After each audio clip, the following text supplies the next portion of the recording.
Los recientes enfrentamientos entre israelíes y palestinos han traído a la mente de muchos el mito de la milenaria disputa entre árabes y judíos. ¿Tiene fundamento histórico o teológico? Las narrativas patriarcales describen tensiones entre Ismael e Isaac y también entre Jacob y Esaú. Por otro lado, Génesis relata que los hermanos Ismael e Isaac enterraron a su anciano padre de forma pacífica. Las tradiciones presentan una relación afable.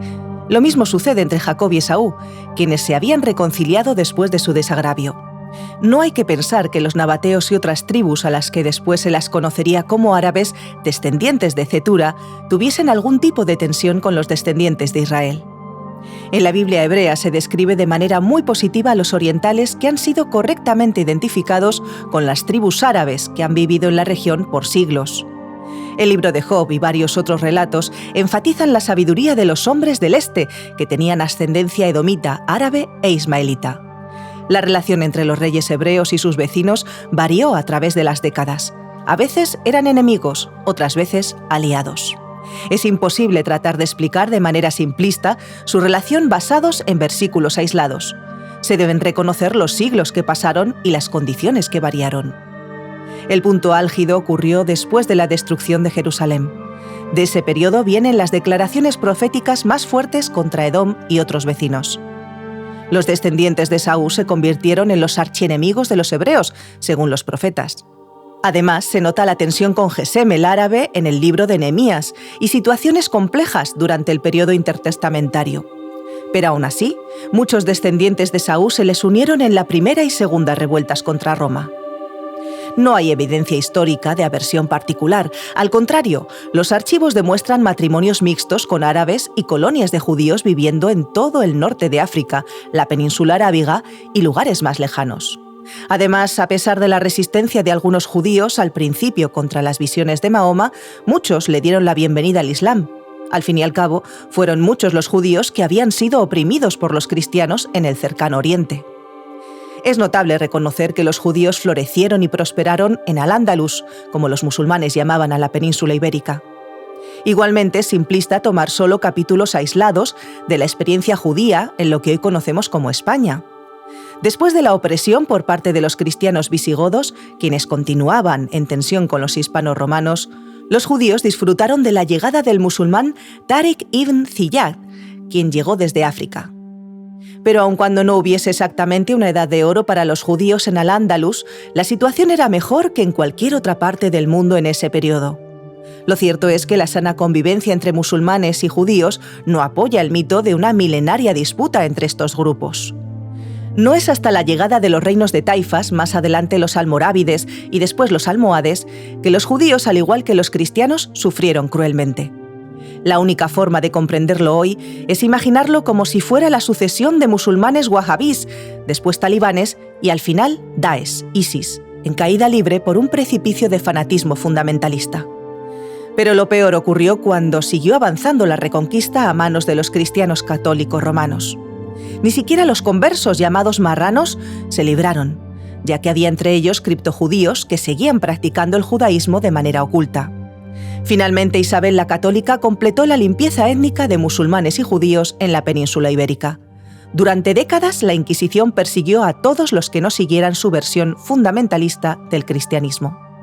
Miles de judíos salieron encontrando lugar en reinos desde Marruecos a Egipto, con una gran comunidad en Constantinopla, la capital otomana. Sus destrezas y sabiduría fueron de gran utilidad en las cortes, centros artesanales y de educación. Los Países Bajos, al llegar a ser protestantes, los recibieron y se beneficiaron de sus conocimientos. Los judíos lucharon valientemente junto a los musulmanes como piratas en el Mediterráneo. Barbarroja fue uno de los más famosos. Sí, así es. Los piratas del Caribe originales eran judíos que tenían sed de venganza de aquellos que habían masacrado a sus familias. Jamaica llegó a ser uno de sus centros principales y dieron sus servicios como corsarios a la corona inglesa. Durante siglos, comunidades judías vivieron junto a musulmanas en los territorios que hoy conocemos como Palestina, Israel y Jordania, que estaban bajo el sultán otomano. No es hasta el siglo XIX que comenzaron a emerger ideologías nacionalistas en Europa. Los efectos de esas ideologías en los pueblos que vivían bajo varios imperios o que coexistían en villas étnicas fueron la creación de naciones-estado y el desmembramiento de los imperios. En esa época el sionismo comenzó a gestarse con un énfasis secular y no religioso. A eso se sumaron agendas de evangélicos dispensacionalistas en Inglaterra y los Estados Unidos, junto a algunos judíos religiosos que eran nacionalistas. La idea de un hogar nacional para los judíos tuvo varios candidatos, pero fue la Declaración de Balfour la que prometió que después de la Primera Guerra Mundial se ubicaría en la región del Imperio Otomano conocida durante siglos como Palestina.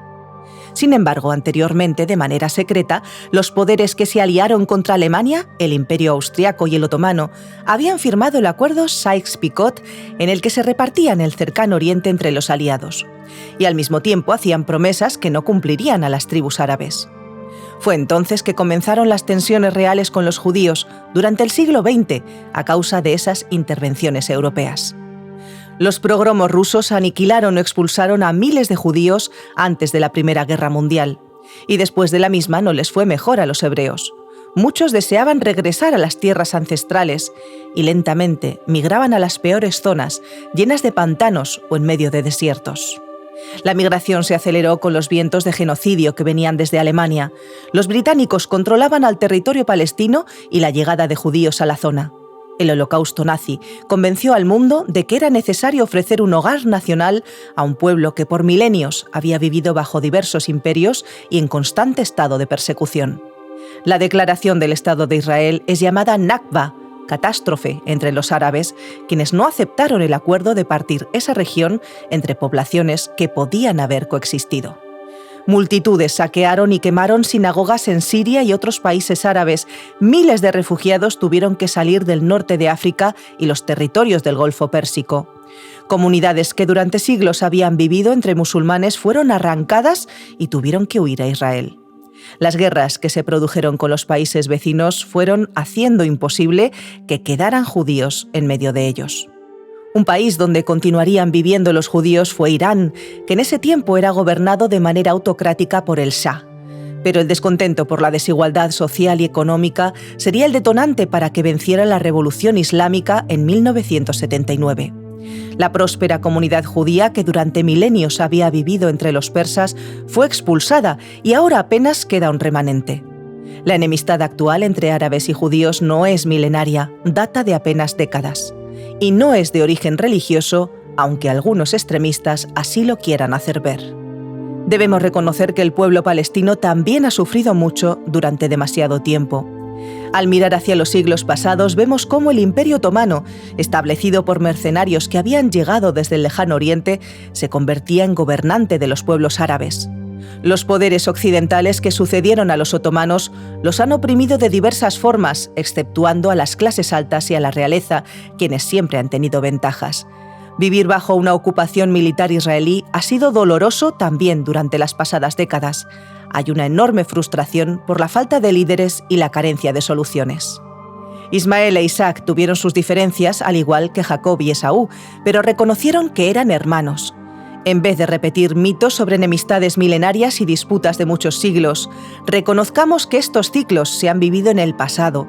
Mejores tiempos pueden llegar si enfatizamos el diálogo y el respeto. Los cristianos tampoco nos hemos portado bien en el pasado, ni con judíos ni con musulmanes. El apóstol Pablo nos recuerda: ya no hay distinción entre judío y no judío, ni entre esclavo y libre, ni entre varón y mujer. En Cristo Jesús todos sois uno. Ni las tragedias del pasado ni las del presente determinan nuestro futuro. Establecer lazos de paz es nuestro deber y nuestra esperanza es que esa paz se haga realidad. En la fe, todos somos hijos de Abraham. Pedro repitió la promesa hecha a Abraham en Génesis capítulo 12, versículos 1 y 2, cuando anunció: «Vosotros sois los hijos de los profetas y del pacto que Dios hizo con nuestros padres, diciendo a Abraham: y en tu simiente serán benditas todas las familias de la tierra». Shalom, salam, la paz.